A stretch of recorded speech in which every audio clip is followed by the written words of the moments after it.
அனைவருக்கும் வணக்கம்.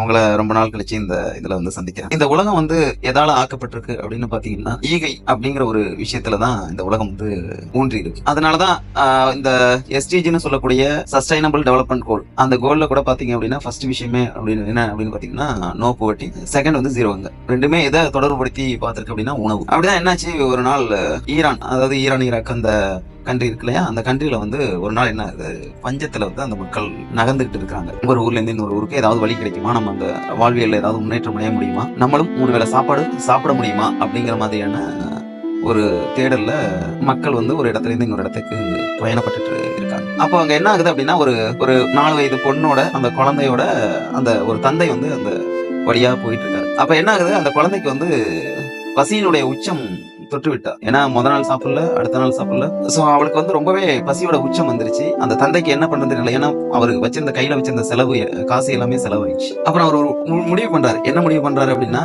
நம்ம இன்னைக்கு எப்படியாவது நம்ம குழந்தைக்கு வந்து உணவுக்கு ஏற்பாடு பண்ணிடணும் அப்படின்னு சொல்லிட்டு அவர் ஏற்பாடு, ஏதாவது நம்ம அட்லீஸ்ட் திருடினாவது நம்ம குழந்தைக்கு உணவு கொடுத்தணும் அப்படிங்கிற மாதிரி அவர் முடிவு செய்யறாரு. சரி அப்படின்னு சொல்லிட்டு அங்க அந்த மாதிரியான ஒரு இடத்துக்கு போறாரு.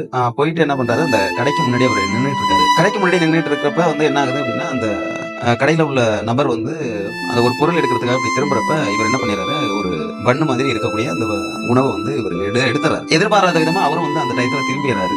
சோ பட் இதை வந்து தூரத்துல இருந்து அந்த குழந்தை, 4 வயது குழந்தை இருக்கு இல்லையா, அந்த மகள் வந்து கவனிச்சுட்டு இருக்கான். அப்ப வந்து இவரும் எடுத்துட்டாரு, வைக்கவும் முடியல, கையில காசும் இல்ல கொடுக்கறதுக்கு. அதை கவனிச்சிட்டு இருக்க அந்த மகளுக்கு என்ன நடக்குது அப்படிங்கறதும் ஒன்னும் புரியல. ஒருவேளை கடைக்காரர் வந்து நம்மள திட்டிடுவாரோ அப்படிங்கிற அந்த எண்ணத்துல இவரு ஒரு மாதிரி தலைக்குனியோட நகர்றதுக்கு முயல்றாரு. அப்ப அந்த குழந்தை அங்க ஓடி வருது. என்னப்பா ஆச்சு, என்னாச்சு அப்படின்னு சொல்லிட்டு அந்த குழந்தை அவரோட தந்தையை பார்த்து கேள்வி கேட்கிறார். அப்ப என்ன ஆகுது அப்படின்னா, அந்த கடைக்காரர் சொல்றாரு, இல்லம்மா உன்னுடைய தந்தை வந்து பண்ணு வாங்கிட்டு, அந்த பண்ணு மாதிரி இருக்கக்கூடிய ரொட்டி வாங்கிட்டு மீதம் சில்லறை வாங்க மறந்துட்டாருமா அப்படின்னு சொல்லிட்டு அவர் கையில இருக்கிற ஒரு பணத்தை வந்து அந்த குழந்தையோட அப்பா கையில கொடுக்கிறார். இத பக்கத்துல இருந்து பாக்குற இன்னொரு நபர், இப்படிப்பட்ட உன்னதமான மனிதரும் இந்த உலகத்துல இருக்காங்களா அப்படின்னு சொல்லிட்டு அந்த கடைக்காரரை நோக்குறார். அப்படி அவர் நோக்கி பார்த்துட்டு இருக்கிறப்ப அவருக்கு அவருடைய உள்ளமும் ஒரு மிகப்பெரிய தொண்டு உள்ளம். அவர் என்ன பண்றாரு அப்படின்னா, நான் உங்களுக்கு ஒரு மூட்டை அரிசி தருகிறேன் அப்படின்னு சொல்லிட்டு அவரும் தன்னுடைய தன்னுடைய கடையில இருந்து எடுத்து கொடுக்கிறார். இப்ப இதுல இந்த கதையினுடைய சாராம்சத்துல நல்லா கவனிச்சு பாத்தீங்க அப்படின்னா, ஒரு நல்ல மனிதர் ஒரு சந்தர்ப்ப சூழ்நிலையால தன்னுடைய மகளுக்காக உணவு கொடுக்கணும் அப்படின்னு சொல்லிட்டு அவரு அந்த சூழ்நிலைக்காக போறவருக்கு அப்பவும் மனம் ஒப்புக்கொள்ளல.